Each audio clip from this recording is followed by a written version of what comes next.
Donc, je vais vous présenter là rapidement des travaux qui ont été menés dans le cadre du stage de M2 de Mamadou Bailo Baldé, qui a été encadré par Anna-Marie Raymond et moi-même.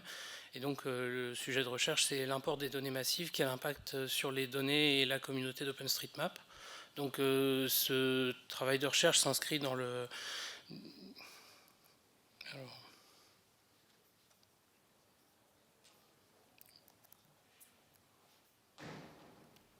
s'inscrit dans le cadre des recherches sur le projet OSM et sur les données VGI. Donc,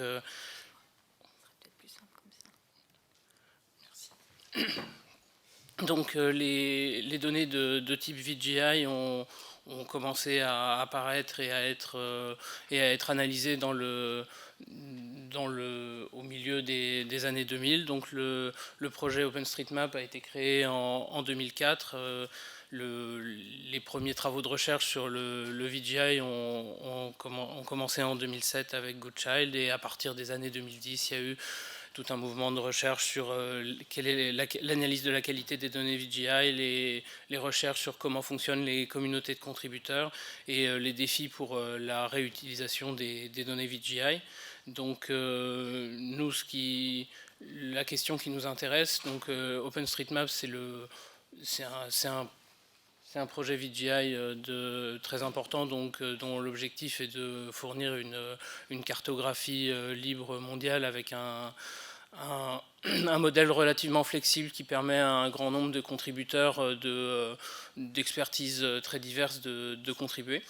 Donc nous, ce qui nous intéresse, c'est de qualifier les données d'OpenStreetMap et de voir en fait quelle est la trajectoire d'évolution de la base OpenStreetMap. Et dans les dernières années, une révolution importante, ça a été l'apport de toutes les données massives ouvertes dans la base OpenStreetMap. Donc c'est des objets qui ont été créés ou édités à partir d'informations tirées de bases massives ouvertes.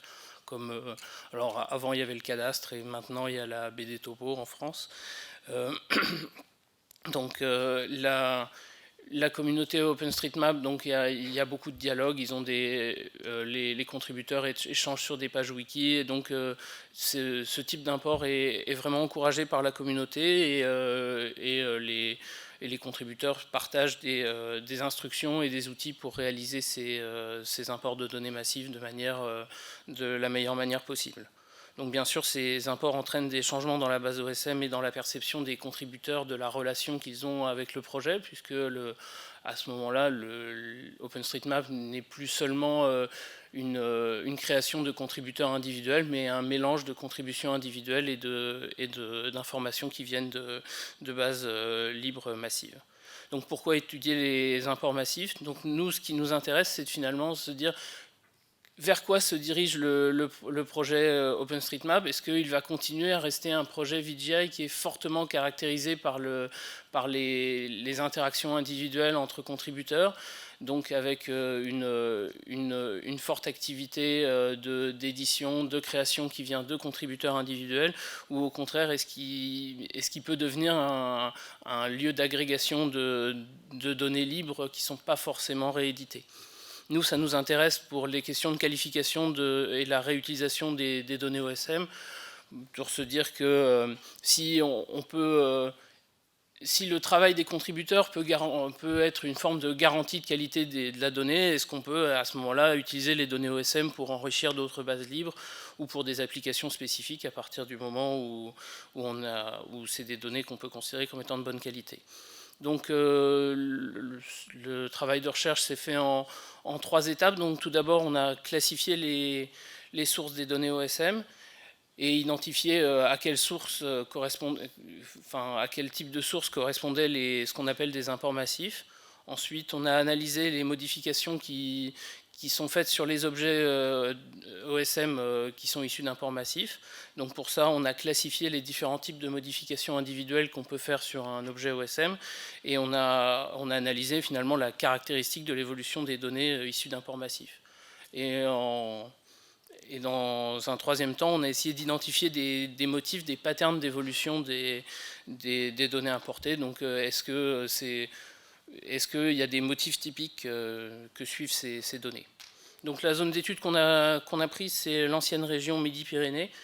On l'a choisi parce que c'est un territoire qui est dynamique, qui est en évolution, avec une communauté OSM active qui documente ses activités dans les pages wiki des différents départements et des grandes villes. Et dans ces pages wiki, l'objectif d'intégration de données ouvertes est explicitement formulé, donc c'est aussi pour ça que ça nous intéresse. Donc on a créé 3 jeux de données, un jeu de données POI, avec les commissariats de police. Donc c'est un petit jeu de données, c'est un jeu qui nous permet de tester les méthodes sur une base de très petite taille, et 2 autres jeux de données avec des routes et des bâtiments. Dans Building, il n'y a pas tous les bâtiments, je pense, de la zone. Donc tout d'abord, on a fait une liste des différentes sources. Donc les sources, elles sont indiquées dans le...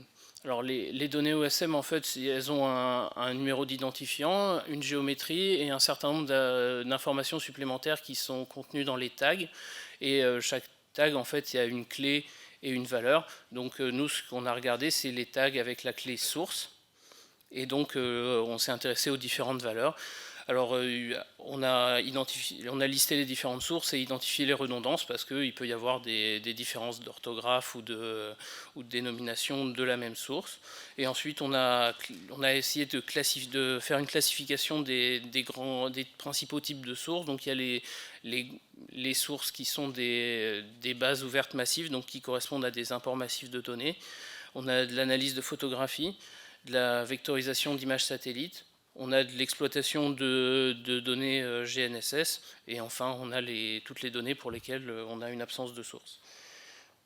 Donc ensuite on a essayé de s'intéresser aux différentes modifications individuelles qu'on peut faire sur un objet OSM. Donc quand un contributeur se connecte et édite la base de données, il peut éditer un certain nombre d'objets en opérant un certain nombre de modifications. Donc on a identifié 5 types de modifications qu'on peut faire sur un objet. Donc c'est soit un changement de géométrie, soit l'ajout d'un tag, donc l'ajout d'un tag avec une nouvelle clé, soit la suppression d'un tag qui était renseigné, soit la modification d'un tag. Donc pour un tag avec une clé donnée, on change la valeur, et soit la suppression pure et simple de l'objet.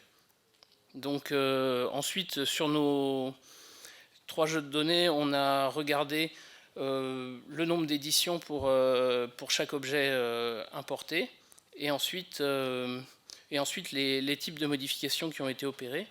Donc là, on voit les résultats. On voit que pour les POI et les routes, il y a un grand nombre d'objets qui sont réédités après l'import. Et alors pour les POI, c'est surtout du travail thématique. Il y a peu de changements de géométrie, et pour les routes, c'est plus équilibré. Pour les bâtiments, on a 49% des objets qui sont édités une fois, donc on a 51% qui ne bougent pas, et parmi les modifications, ce sont beaucoup des modifications de géométrie. Donc ensuite, on a essayé de trouver des motifs d'évolution. Donc on a, pour chaque objet, on lui a associé une série d'entiers qui correspond aux différentes modifications individuelles qu'il a subies, donc avec un encodage de 1 à 4, puisqu'on a pris que les objets qui étaient toujours dans la base de données au moment où on l'analysait, donc il n'y a pas de suppression de géométrie. Ensuite, donc on a considéré pour chaque jeu de données donc tous nos objets. On a utilisé une méthode pour calculer des distances entre les séries pour chaque objet. Et à partir de ces distances, on a calculé des clusters d'objets, donc par une classification hiérarchique ascendante, et ça nous a donné, pour les 3 jeux de données, ces résultats-là. Donc, par exemple, pour les routes, on voit qu'il y a un groupement en haut où on a surtout des modifications de géométrie, et un groupement en bas où on a plutôt des modifications sémantiques. Et ensuite, au sein de ces groupements, on va avoir une différenciation entre les objets qui sont édités une seule fois et des objets qui ont un plus grand nombre de modifications. Donc pour conclure, Nous, ce qu'on a observé sur ces jeux de données, c'est que pour les 2 premiers jeux de données, une majorité des données importées et éditées, avec un maintien de l'implication des contributeurs et avec un équilibre entre correction de géométrie et ajout d'informations sémantiques. C'est un peu moins le cas pour les bâtiments, et avec seulement la moitié des données importées et éditées, avec une activité thématique très faible, c'est-à-dire que c'est surtout de la géométrie. Il y a beaucoup de ces bâtiments qui ne sont pas enrichis sur le plan sémantique. Pour nous, c'est un signe que l'activité maintenue des contributeurs sur les données importées est une forme de facteur de garantie de la qualité des données.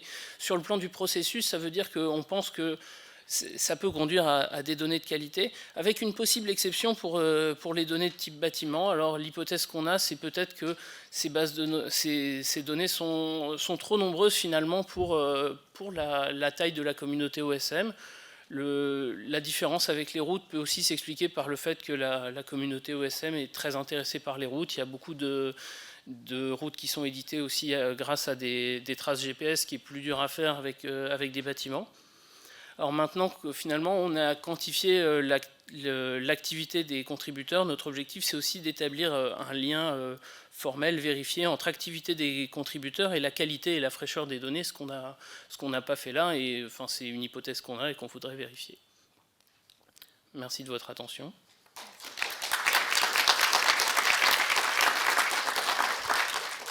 Merci beaucoup pour le respect du temps à nouveau.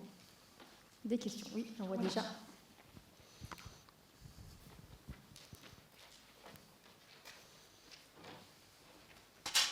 Oui, merci. J'avais une question concernant la position d'OSM par rapport aux imports massifs. Moi, ce que j'avais cru comprendre de la communauté française, c'est qu'ils étaient plutôt frileux par rapport aux imports massifs désormais, qu'ils étaient plutôt favorables à ce que le commun soit entretenu par des gens qui vont cliquer et valider par eux-mêmes, quitte à ce qu'il y ait des outils qui puissent leur permettre de faire ça en masse, mais qui est quand même toujours une validation humaine.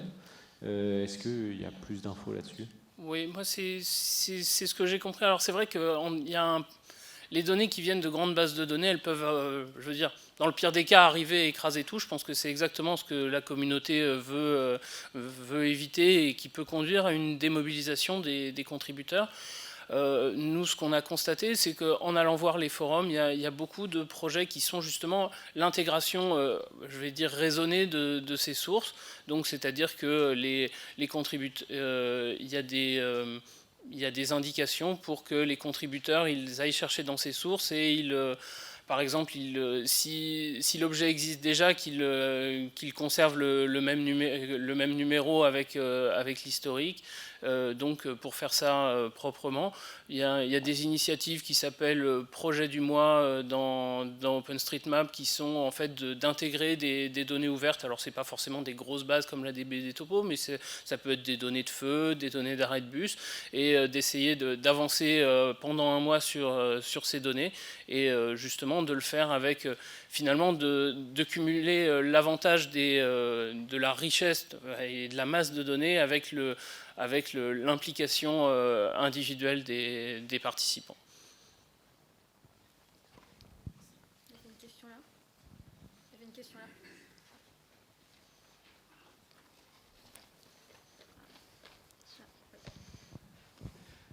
Merci Arnaud.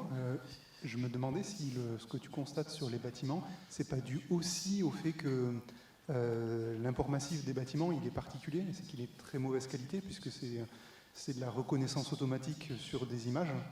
Et donc, j'ai l'impression que l'édition de ces données qui sont de mauvaise qualité, elle est plus difficile que, par exemple, pour l'import des commissariats, où finalement, il y a, avec un peu de sémantique, peut-être déplacer un petit peu les points, on arrive à corriger facilement. Est-ce que c'est pas ça qui peut expliquer le... Je sais pas trop, parce que si on se dit que les bâtiments sont pas de bonne qualité, on peut se dire qu'il y a beaucoup à faire. Donc avec une communauté motivée, ça peut y avoir une volonté de travailler dessus. En dehors de ça, les informations sémantiques, alors, il y a beaucoup de bâtiments qui n'ont pas besoin d'informations sémantiques, mais enfin, il pourrait y avoir des adresses ou des choses comme ça. Ça, c'est pas...